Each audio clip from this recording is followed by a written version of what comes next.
Okay, post-match reaction, Fremantle versus the Sydney Swans. Fremantle unfortunately going down in a tight contest by 11 points to a Sydney team that really took advantage of both its scoring opportunities early on in the piece and also the 9 goals from stoppage, which ultimately was the difference in the game, I thought. Early on, they were just absolutely dominant in the clearances, and it's fair to say that the two-ruck combo didn't work, and probably the selection committee got it wrong with going into a small ground with too many talls, which essentially slowed us up a little bit, which was evident by some of the ball movement early on in the piece, and we looked obviously really good when we moved the ball quickly. A lot of our goals came from the fact that we were looking, well, when I say we, as in Wagner in particular, who defied the trend by moving the ball quickly. Murphy Reed, similarly, amazing with ball in hand. We need more of him. Just needed to have a little bit more of that. And look, going back to the two-ruck combo, I thought that Jackson was outstanding today. He took some great grabs, kicked a couple of fantastic goals, really set us on the path to success. I thought Darcy, in many respects, was set up to fail because such a small ground, shifting surface, quick transition by Sydney. He was just blown by too many times. I don't think that's a fault of his own. It's just the selection I thought was quite baffling, to be brutally honest, which is why we subbed out a Tall in the trademark 2 minutes to go in the third quarter when John came on. So we could have done better there. A couple of magnets were moved around late on in the piece, and in the third quarter where we started to get a little bit of ascendancy, and then most importantly in the fourth, when we looked like we were a real shot, we just did not take advantage of the opportunities we had, and Jai in particular, who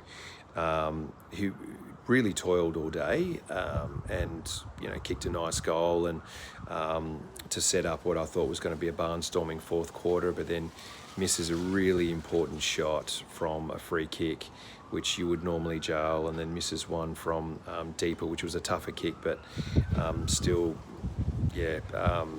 which is a bit of a concern at this point.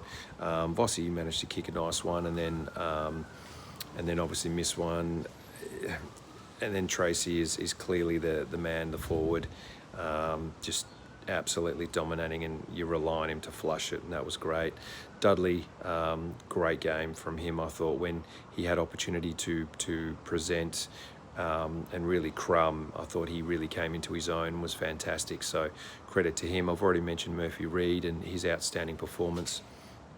In the middle is a little grim. Early on, Caleb Sarong really well held, and again, absolutely astounds me that teams do not put a clamp on Caleb Sarong every game, because essentially shut down Caleb Sarong, he shut down the Fremantle Football Club. So he could have done a little better in trying to fight through that with help. So they were trying to sort of free him up in links and so forth, but it just didn't work out in the first half. Second half he got to work, which was great. Bolton better in the second half, just a little bit away in instances. Running at the ball and trying to pick up on the half volley and all that sort of stuff just wasn't quite there for him, but really tried, and we looked lively when he had ball in hand, which was great.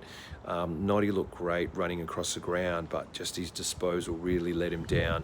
A couple of absolute flower bags, including the shot on goal late in the game in the fourth, when we really needed to get that momentum going.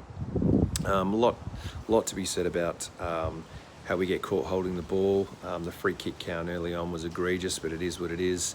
But for Jono getting caught holding the ball twice now, a bit of a running gag in the chat group.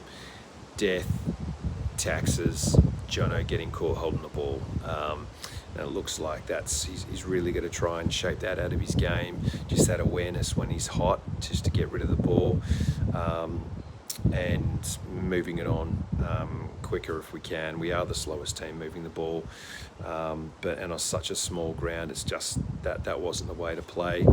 The defence were outstanding, and I say that because the ball was just flooding into our defensive structure early on when Sydney had the absolute ascendancy. So well done to our defensive structures for holding up.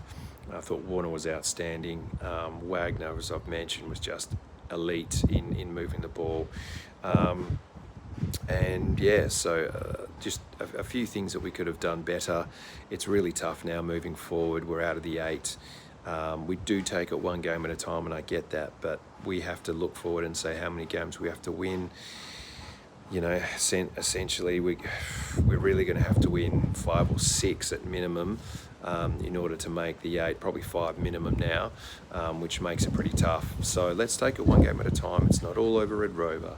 It's not panic stations. But we really do need to treat each game now as do or die. Probably not that we haven't before, but now the ascendancy now in that 8 and the momentum in the 8 is now working against us. So let's get around the lads. Let's see what we can do. Incredibly disappointed today. Fans should have every right to. We just need to select the right team, and that's my final message for today. But let's get around the boys. Good luck, Freo, and let's hope we get a big one against the Hawks.